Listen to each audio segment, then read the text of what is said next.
19271, todo lo que te interese, nosotros lo vamos leyendo en el momento, así que atención con la nota que se viene, porque ellos son integrantes del colectivo Trabajo en Ambiente y Salud. Es Andrea Previtali quien nos visita y Cristian Ábalos, más conocido como Cuiti, nadie lo conoce por Cristian, recién hablábamos, así que les damos la bienvenida. Hola chicos, ¿cómo están? Hola, ¿cómo andan? Muchas gracias. Buenas tardes. Bien, gracias Hola. por volver, Cristian. Hola, Bueno, ¿cómo va? Muy bienvenida, Andrea. ¿Cómo están? bien. Perfecto, muy bien. Bueno, Bueno, Estaba- ¿qué tal la calle? Estaba pensando en eso. Qué buena consigna esta de hay que salir con pilas. Mirá que Ah. se las regalo la consigna. Hay que salir Es con cierto. pilas. Es una buena consigna para estimular la radio y al mismo tiempo que la gente salga. Está, no sé, Totalmente. se las regalo esa. Me encantó. me encantó. La agarramos, te digo, nosotros la robamos directamente. Hoy hay que salir con pilas, ya sea para disfrutar la tarde o para escucharnos. Sí, sí, me gusta, me gusta. Bueno, y me gusta también lo que hacen ustedes, chicos. Hernán proponía esta nota y nos hablaba un poco del trabajo que ustedes llevan a cabo y las investigaciones también.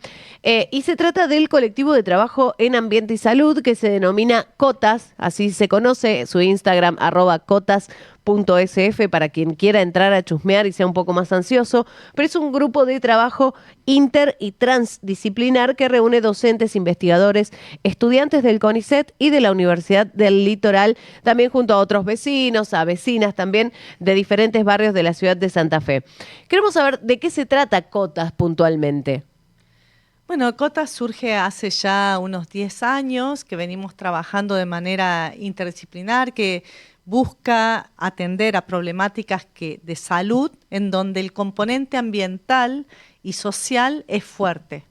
Por ejemplo, enfermedades zoonóticas, de esas que se transmiten de los animales a las personas o a través de un vector como el mosquito o a través de roedores, y por lo tanto saber qué pasa con esos otros animales que influyen en que tengamos mayor o menor riesgo de enfermarnos, hace que los que somos biólogos, ecólogos, tengamos un rol importante ahí en responder esas preguntas, pero necesitamos sí o sí articular con otras disciplinas, como bioquímicos, gente de medicina, gente de sociología, obviamente también con asociaciones sociales, vecinales, centros de salud, Ministerio de Salud, Secretaría de Salud.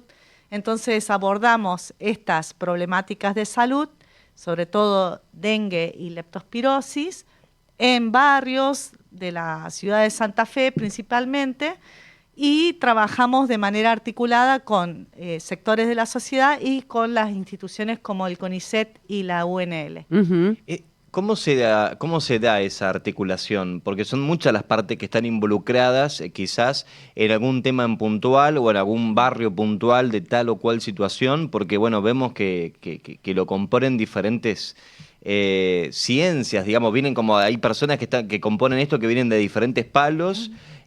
Imagino que no debe ser fácil por ahí. ¿Cómo se aborda? ¿Cómo se articula? Sí, es un desafío importante. A veces usamos el mismo término, significa algo muy distinto para las distintas disciplinas y eso, en vez de asustarnos, nos fascina. Bien. Nos da ganas de entendernos, nos parece un desafío interesante y es la forma de hacer ciencia de ahora. Es necesario hacerla de esa manera. Nadie puede ser un especialista, un todólogo. Es mejor colaborar y articular con otros conocimientos y todo se enriquece de esa manera. No sé. Y, y que hay apoyo también de las entidades que brindan financiamiento para científico que buscan que eso suceda. Entonces, a veces hay programas de la universidad o de la provincia que se llaman red o de una manera similar, que buscan que sí o sí las propuestas que se presenten muestren que hay una forma de trabajo que sea interdisciplinaria. Claro. Es que es fundamental. Creo que de un tiempo ahora entendimos de que hay que trabajar en esta interdisciplina, porque por supuesto que no lo podemos saber todo, pero me parece que costó un poco entender que había que trabajar en equipo, ¿no? Muchas veces, y también para la gente también del otro lado, se confunde muchas veces la multidisciplina con la interdisciplina y son cosas distintas. O sea, la multidisciplina es cuando vos estudias algo Y yo lo estudio desde mi lado, otro lo estudia desde su enfoque y otro de su enfoque, y entre todos publicamos algo, pero de distintos enfoques. La interdisciplina es un desafío. Implica el conflicto, implica que no pensemos igual, implica que, pero a pesar de eso, tratemos de buscarle una solución al problema. Y es un desafío, y es muy importante encontrar ese camino, porque implica colaborar juntos, ceder a veces, y es algo también que de lo que tenemos que aprender para la vida también, la interdisciplina. Después está la transdisciplina, que es mucho más, es una apuesta, es un canto retruco, que es trabajar con otro tipo de saberes, que hay cosas que atraviesan nuestras disciplinas, y hacen partícipe a todas las personas y a toda la comunidad principalmente. Por ejemplo, no subestimar el trabajo que estamos haciendo, por ejemplo, hoy en la Vuelta al Paraguayo, que trabajamos en Alto Verde, donde nosotros trabajamos lo que decimos diálogo de saberes o diálogo de evidencias, ¿no? Que tiene que ver con trabajar con las comunidades a partir de estos problemas, por ejemplo, dengue y leptospirosis, pero no pensándolo solamente desde nuestra agenda, sino pensando la problemática desde cómo en el territorio se expresa y cómo los saberes y los conocimientos que tiene la gente de ese territorio nos pueden retroalimentar para poder solucionar ese problema. Es algo mucho más práctico, es buscar soluciones concretas a problemas concretos en el lugar. Y nosotros entendemos que y es de alguna manera una crítica, pero no una crítica destructiva. Es una crítica que también nosotros le hacemos a los programas de salud, que muchas veces se hacen en general en ciudades como la de Santa Fe, que buscan homogenizar, digamos. O sea, hago una campaña homogénea para una ciudad totalmente heterogénea. Y en ese sentido muchas veces fracasan estas campañas. Lo que hay que hacer, entendemos nosotros, y nuestra hipótesis, tratamos de seguir construyendo, es trabajar junto con la comunidad y que sea la comunidad la que proponga las mejores soluciones para trabajar conjuntamente y encontrar ese camino para terminar o reducir principalmente el dengue y la leptospirosis. Claro. Qué importante, perdón, Martán, qué importante esto que decís, porque una de mis preguntas apuntaba también a cómo se llega al barrio, cómo se llega al territorio, porque en un momento, en un viaje que hice a Salta, llegué a San Isidro, que es un lugar que está después de Iruya, que es muy difícil de acceso, se cruza 13 veces el río, la gente de ahí lo cruza caminando, pero en determinado momento, porque tiene que bajar. Y lo que nos explicaban ahí es que las mujeres, había mucha muerte en las madres que parían en el lugar porque tenían como su ritual de hacerlo en una casa con una comadrona, bueno. Y hubo una persona que se dedicó a poder investigar esto y trajo a la ciencia al lugar. Lo que digo con este ejemplo es que por ahí tienen creencias tan arraigadas o esto ya es bastante extremo con lo que les toca a ustedes con estas enfermedades, ¿no? Pero a lo que voy es, porque es difícil también ingresar e invadir un espacio y decir, bueno, acá hay que tener determinadas maneras de higiene, por ejemplo, ¿no?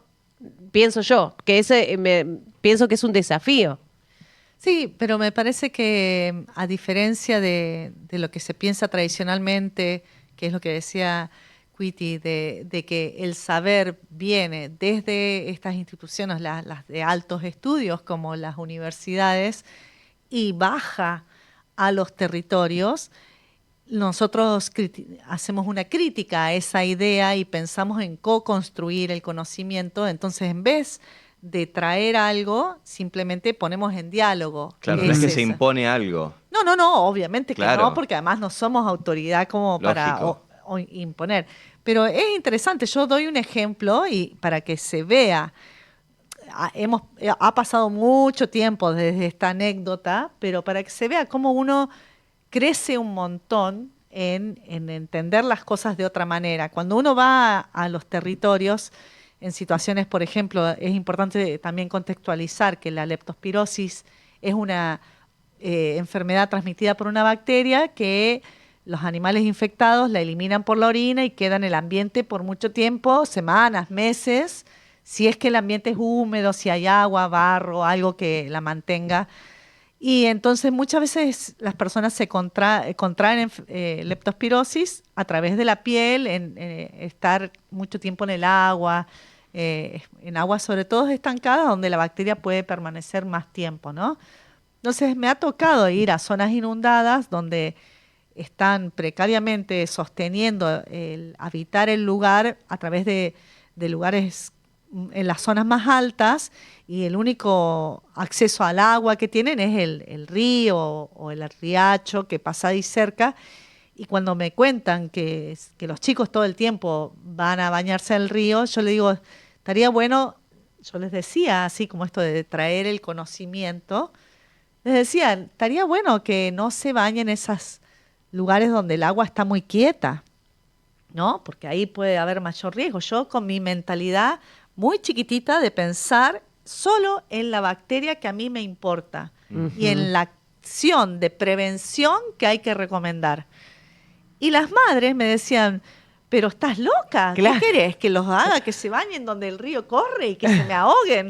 ¿No? Claro. Es como, entonces ahí como uno revisa Sí. esta actitud y este mensaje que uno está comunicando y lo construye y va buscando la forma de, a través de esas experiencias, hacer las cosas de una manera más sensible, más informada. Y ahí va, entonces, ¿qué se comunica y qué es la mejor forma de prevenirlo? Tienen que tener una palabra las personas que están en ese territorio y que conocen qué es posible hacer y qué no se puede hacer. Ujú. Eso es lo que Qué buscamos. bueno, claro. Vienen trabajando desde el 2018. Me pregunto qué otras situaciones habrán encontrado en todo este tiempo, quizás de lo más destacado o importante quizás para poder contar, no sé, ¿qué nos pueden decir? Bueno, a lo mejor Porque esto de aparte, imagino que además ustedes hacen constantemente un relevamiento de datos constantes que después los pueden contrastar con los años anteriores. Claro. Imagino que por ahí si hay un proceso de trabajo en tal sector, también lo pueden ir como trabajando desde ese lugar, ¿no? Sí, muchas veces hemos trabajado antes de que empezaran las epidemias de dengue a ser tan amplias, tan fuertes, tan afectando a tantas personas, y nosotros pasábamos por los territorios a tomar muestras de sangre, obviamente con el consentimiento de las personas, luego de una encuesta en donde se explicaban y se charlaba sobre un montón de cosas que hacían que la persona quisiera saber si había estado expuesta a este virus que causa el dengue, que es el transmitido por el mosquito Aedes aegypti, que es este mosquito de negrito, chiquito, con patitas rayaditas blancas, que la gente reconoce de esa manera. Y en ese entonces notábamos que de las personas que no habían sido diagnosticadas con dengue, igual como un 10% de las personas habían tenido dengue y no lo habían sabido. Nosotros encontramos en la sangre las defensas, los anticuerpos contra ese virus. Y después, a veces, en momentos de pandemias muy fuertes, notábamos que en un solo, eso puede ser de todo el tiempo hasta ese momento, porque los anticuerpos no se van tan de por vida. Entonces nosotros lo que veíamos en ese momento era que en todos los años, si la persona viajó a Brasil y se contagió allá o a Paraguay o algo, esa era nuestra ventana de lo que veíamos sobre los anticuerpos. Pero después éramos capaces, en esto que vos decís, de haber estado monitoreando a lo largo de estos años, éramos capaces de ver qué pasaba desde octubre a marzo, abril, Sí, más claro. o menos. Entonces era quién se había contagiado en ese momento. Y también encontramos varias personas que se le escapan al sistema de salud. ¿Y por qué se le escapan? Y esa es una de las preguntas que nos hacemos. ¿Por qué las personas no reciben un diagnóstico? Hay múltiples causas y esas son las que a nosotros nos movilizan a entenderlo, porque es importante que algunas de esas personas que se infectan tengan un diagnóstico para que reconozcan que se han infectado de este virus y por lo tanto también tomen mayor precaución para la próxima vez, porque el dengue se puede volver más grave en la segunda ocasión que uno se infecta si justo es una cepa diferente a la que tuvo uno la Claro. primera vez. Claro. Ah, bien. Sí. Bueno, todos estos datos que por ahí se nos escapan en lo cotidiano y en el saber esas cosas. No sabía en principio de todo lo que van contando un montón de cosas, pero lo que me sorprende en cuanto a la explicación que nos das, Andrea, que es muy didáctica y muy fácil de comprender, como lo explicás, esto de que la leptospirosis puede mantenerse en el tiempo, la bacteria en sí, en lugares húmedos, lo que estabas contando, la verdad no lo sabía, me parece que es una información sumamente interesante cuando se llega a un barrio a contar algo así, Claro. porque entiendo que uno ya, al entender eso, ya empieza a tener otro tipo de alertas o de cuidados. Y bueno, no, la verdad es que me sorprendí. Y ahora esto que contabas del dengue, eh, ¿hay algún factor socioambiental que predisponga al mosquito del dengue? Sí, el dengue es un... El Aedes aegypti, que es el Ujú. mosquito, muchas veces uno coloquialmente, a veces hasta Yo le uno se digo el escapa. dengue. Claro, es que yo no puedo decir Mosquito del nada. dengue. Todo el mundo le Yo no dice. puedo decir nada porque también me pasa a veces. Yo así súper Pero científico, enseñanos. pero de vez en cuando le digo, mirá ese dengue ahí. Mirá el Enseñanos. dengue que maté. Entonces, el Aedes aegypti es un mosquito que está adaptado a nosotros. Es un mosquito que que se reproduce principalmente en elementos que el hombre fabrica, que las personas fabricamos. Sean desechable o no desechable. Los floreros, a las familias les gusta mucho tener plantitas en las casas. Los floreros son un lugar que le gusta. Hay un lugar que es muy, muy predilecto por los mosquitos, son los neumáticos. Los neumáticos en desuso que quedan ahí, no solamente en gomerías, sino muchas veces en las casas. Es un lugar que les encanta. Ponen los huevitos en los bordes de elementos lisos. Por eso los elementos lisos son muy fabricados por nosotros. Inclusive la tasa el aumento del mosquito se dio con dos variables, principalmente el calentamiento global y por otro lado el aumento de la fabricación de plásticos, por ejemplo. Claro. Hay un aumento en el mundo con esas dos variables. Entonces sí tiene que ver con eso. Es un mosquito que está relacionado a donde hay más acumulación de este tipo de elementos. Por eso algo que me parece importante decir también de las actividades que estamos haciendo, nosotros en este momento estamos generando ciclos de formación de promotores y promotoras de salud en algunos barrios. Lo hicimos en La Boca, lo hicimos en Alto Verde. Muchas de las fotos que están viendo ahí son de las vecinas y las promotoras de salud de la Vuelta al Paraguayo, que si nos están viendo o lo van a ver en el futuro, le mandamos un saludo enorme. Y que tiene que ver con esto que hablaba Andrea, tiene que ver con encontrar soluciones, encontrar formas de trabajar con la comunidad desde una mirada que no sea imponer algo, sino encontrarle las mejores soluciones. Y en estos cursos se da esto de que la campaña de prevención y de promoción de la salud es pensada y planificada por la misma comunidad. Y en base a eso, después es ejecutada también por la misma comunidad, con muy buenos resultados. Nosotros medimos inclusive los resultados y los comparamos, pero medimos cuáles son determinados indicadores, como por ejemplo actividad de roedores o presencia de la larva Aedes aegypti o del mosquito adulto Aedes aegypti, las encuestas mismas, cuánto conoce o no conoce la gente, y después de que las campañas que son elaboradas por la comunidad son ejecutadas por la comunidad, los datos demuestran que se reducen estos indicadores. Ujú. Se reducen inclusive con un grupo control, Claro. para que tenga más validez científica, ¿no? Claro. Y eso también potencia el trabajo de las promotoras, conocer esto y decir, bueno, lo que vengo haciendo funciona, vamos a seguir haciéndolo. Se termina generando una cuestión sinérgica muy interesante que está bueno también mostrarlo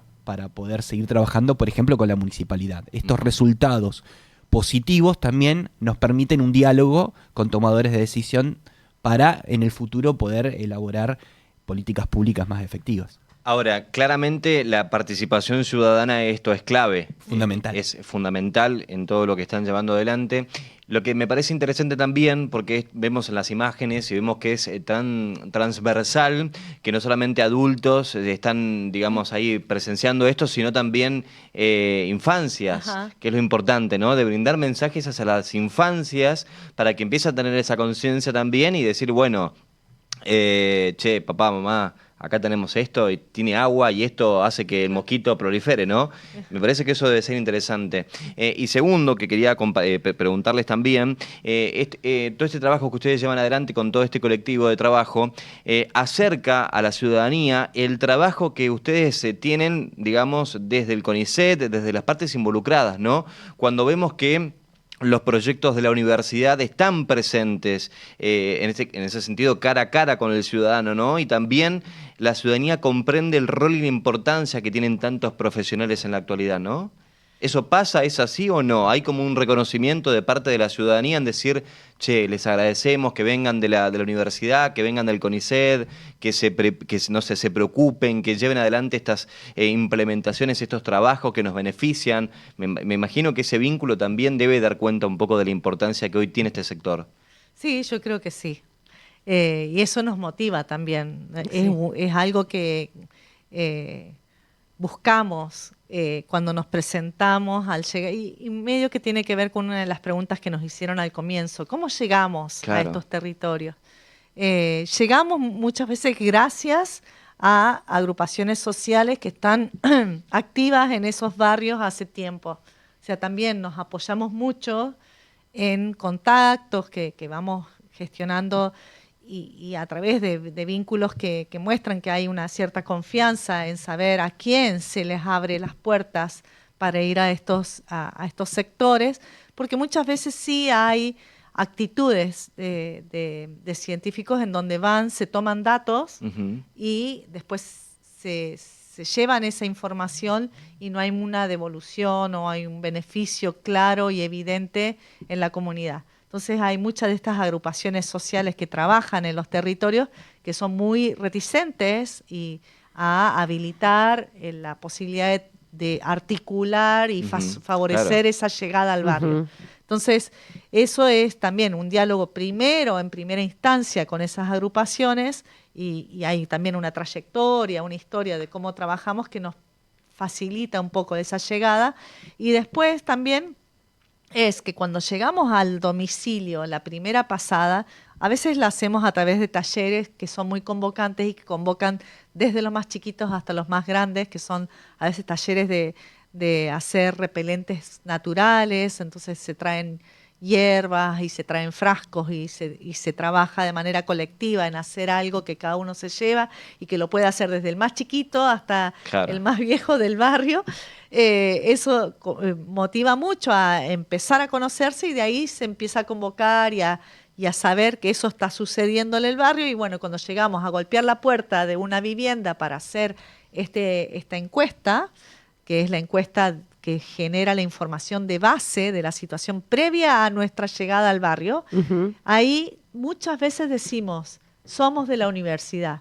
Y al Claro. decir somos de la universidad, la puerta hay más posibilidad de que se abra Claro. al diálogo, porque la universidad es una institución, y ojalá que lo siga siendo, en donde se sabe que hay personas formadas y que eso implica cierta forma de relacionarse y de respeto. De confianza, De claro. confianza, Ujú. que me parece que está bueno sostener y que se vea que a los investigadores nos importan las problemáticas que afectan a la sociedad y que estamos tratando de buscar una respuesta.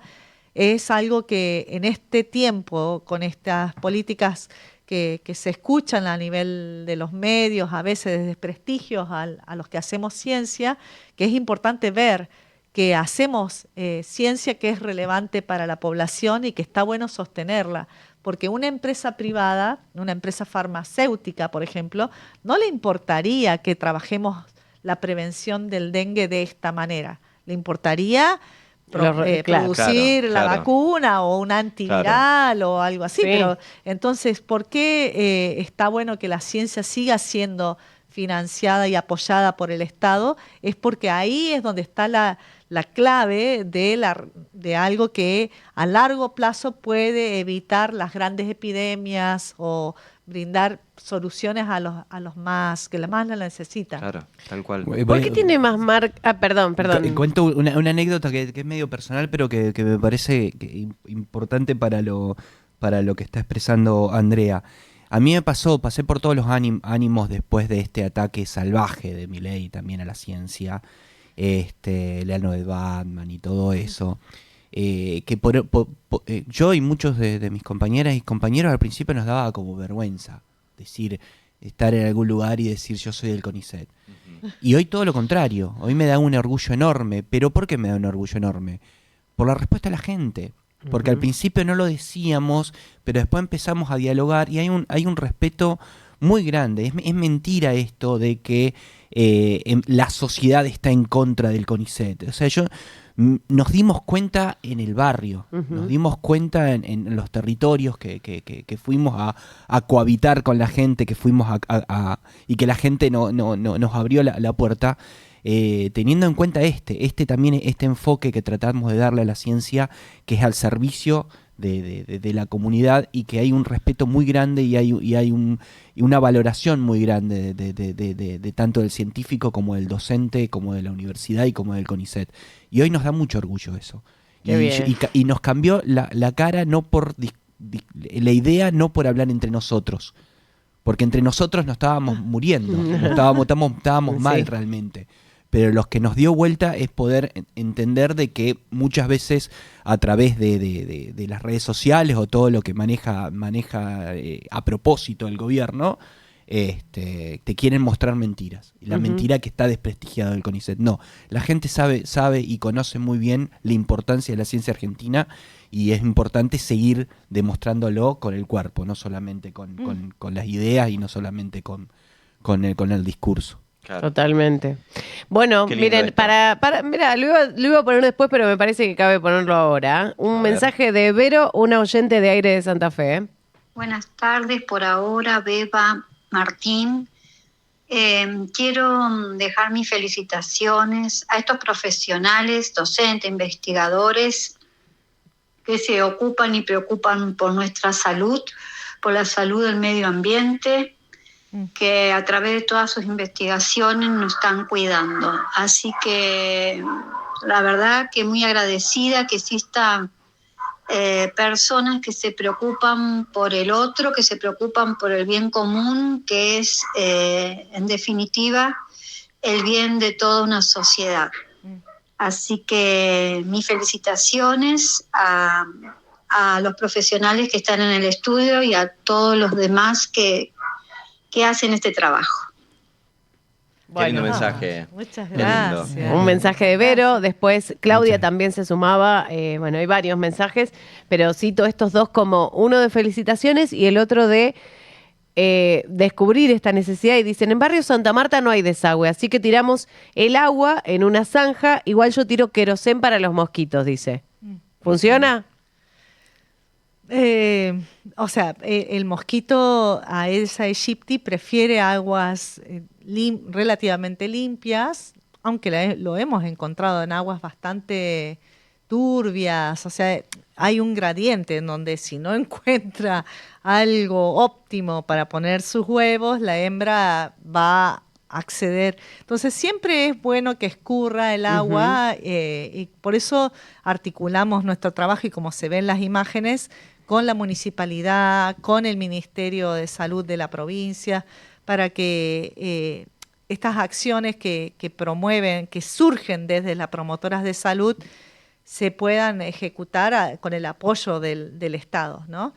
Porque es verdad que las zanjas tienen que estar bien mantenidas, que las calles tienen que estar bien mantenidas para que entre el camión recolector y no se generen microbasurales, porque es verdad que los basurales, por más que se queme la basura, y que tampoco está bueno porque contamina el aire y porque influye en el cambio climático de alguna manera, porque genera gases de efecto invernadero, Entonces la quema tampoco es lo ideal, pero obviamente se hace eso para evitar que la basura atraiga roedores, que también lo entendemos.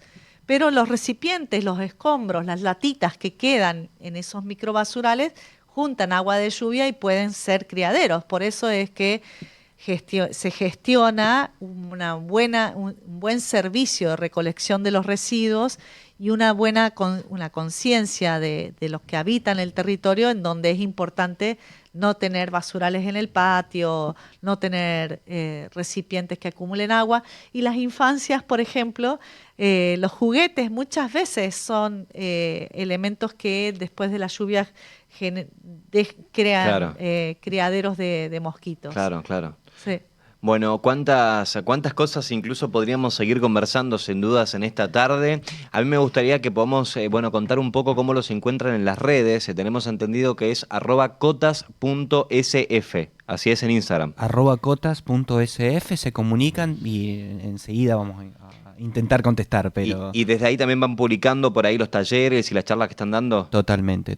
Ahora ¿Eso hay alguna próxima en estos días? Ahora en octubre vamos a hacer este curso de promotoras y promotores de salud o ciclo de formación en Colastiné Sur, que es uno de los barrios más alejados de la ciudad, pero que tienen muchas ganas. Vamos a trabajar con la gente. Hoy estuvimos reunidos con la gente de la Biblioteca de las Orillas de allá, también les mandamos un abrazo enorme y seguimos trabajando por ahora también en la Vuelta al Paraguayo, que esto es importante. La Vuelta al Paraguayo, antes de que empiecen a trabajar las promotoras de salud, no pasaba el camión recolector hacía 4 o 5 años, y gracias también a ese diálogo que se pudo establecer entre las promotoras y la municipalidad, no solamente el camión ahora está empezando a pasar, sino que muchos de los videos que están pasando ahí tienen que ver con unas jornadas de cocanje que se hizo junto con la municipalidad, y bueno, que también tiene que ver con este trabajo, este empuje que le dan las promotoras. Por ahora venimos trabajando en eso y obviamente en otras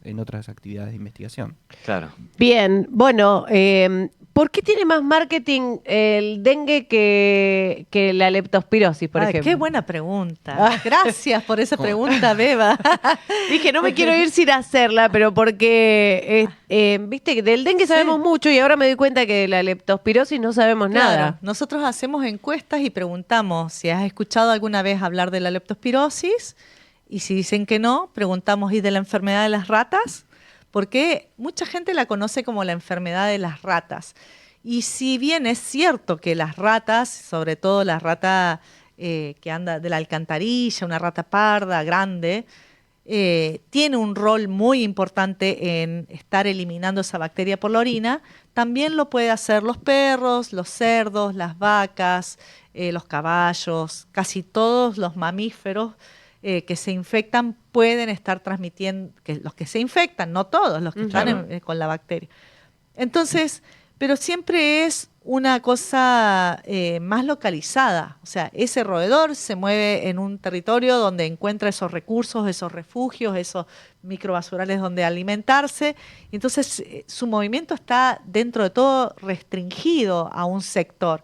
O los perros, sobre todo los perros que no tienen un buen mantenimiento, o que andan mucho y no son cuidados en su salud, andan marcando y orinando también en un sector, ¿no? Entonces, dentro de todo está más limitado. En cambio, los mosquitos revolotean, por decir así, en un ambiente más amplio y afectan a una mayor cantidad de población. Entonces, hay como una sensación, me parece a mí, de que cualquiera se puede infectar del virus del dengue, pero no cualquiera se puede infectar de la bacteria que causa la leptospirosis. Claro. Y entonces se le presta más atención, lamentablemente, a esa enfermedad como el dengue, que se piensa que afecta a una mayor cantidad de la población. Pero esa enfermedad suele producir epidemias de grandes cantidades de números de personas afectadas, donde pocas son de gravedad, ¿no? Y pocas causan la muerte. En cambio, leptospirosis es una enfermedad endémica, está siempre acá. Todos los años hay una docena de casos y casi todos los años alguien muere de leptospirosis. Entonces, es importante atenderla porque hay gente que está muriendo de esta enfermedad. Entonces, es una enfermedad bacteriana que tiene tratamiento y que si la persona recibe el diagnóstico a tiempo, si los médicos se toman el tiempo de preguntar, ¿vos dónde vivís? ¿A qué te dedicás? ¿Has estado expuesto a agua estancada? ¿Has estado mucho tiempo con el agua en un sector inundado? ¿O te dedicas a la pesca o a alguna actividad que te expone más a esta bacteria? Podrían detectar que se trata de leptospirosis y dar un antibiótico y salvar a la persona de que se le ponga grave. Por eso nosotros trabajamos no en que, bueno, si sos pescador no tenés que hacer eso, tenés que usar guantes, sino reconocer los síntomas que son síntomas como gripales, de dolor de cabeza, del cuerpo, fiebre, fiebre alta, y no dejarse estar. Enseguida ir al médico y pedirle a estos profesionales de la salud que escuchen, que se detengan a escuchar la preocupación que uno tiene de que pueda ser estas enfermedades que tienen necesidad de ser atendidas antes de que se vuelvan graves. Bien. ¿Lo puedo decir más brusco? Sí. Nosotros decimos que el dengue es una enfermedad más democrática, ¿no? Porque hay 2 trabajos de este grupo, del grupo Cotas publicados, donde nosotros hicimos un análisis, mapeamos dónde están los casos de leptospirosis y dónde están los casos de dengue en la ciudad de Santa Fe. Y nos damos cuenta que donde hay mayor índice de vulnerabilidad sanitaria hay más casos de leptospirosis. En cambio, en barrios más acomodados puede llegar a haber también casos de... Muchas veces la leptospirosis es menos atendida porque es menos atendida la población a la que puede afectarle, claro. Es tan invisibilizada esa enfermedad como es invisibilizada la gente que muchas veces tiene esta enfermedad. En cambio, el dengue puede ir y afectar a gente de clase acomodada. Claro. Entonces, muchas veces las políticas sanitarias atienden mucho más esto que las otras. Por eso nosotros tratamos de atender las 2 enfermedades, ¿no? Exactamente. Bueno, chicos, muchísimas gracias. Hay mucho más también para seguir hablando. Esto podría seguir por horas, ¿no, Martín? Sin dudas. Pero les recomendamos ingresar a la cuenta de Instagram, @cotas.sf. Desde allí entonces van a poder conocer un poquito más del trabajo que realizan y también de los talleres, que eso me gustó verdaderamente que estén llevando adelante. La próxima va a ser en Corastines Sur. Así es que, bueno, desde allí pueden sumarse un poco a todo este trabajo que hace este colectivo de trabajo en ambiente y salud. Bueno, Andrea, Cristian, gracias por venir verdaderamente en esta hermosa tarde que todavía tenemos. Gracias. Sí, gracias por invitarnos. Y será hasta la próxima. Seguramente quedaron 1000 cosas para conversar, pero después los llamamos en otra oportunidad y seguimos conversando. Totalmente. Cumplieron, porque dijeron que nos iban a volver a llamar la última vez que vine. ¿Viste? Y cumplieron. Es cierto, claro. Ahí tenés. Claro, muy bien. Somos gente de palabra. Bueno. Y con pilas. Gracias. Que es lo importante. Andrea Previtali y Cuiti Ábalos vinieron y se presentaron en Aire de Santa Fe y nos contaron un poco acerca de lo que después se convierte en políticas públicas. 17:24 minutos, vamos a un urgente tránsito y volvemos. Por ahora, en la tarde-noche de los sábados, en Aire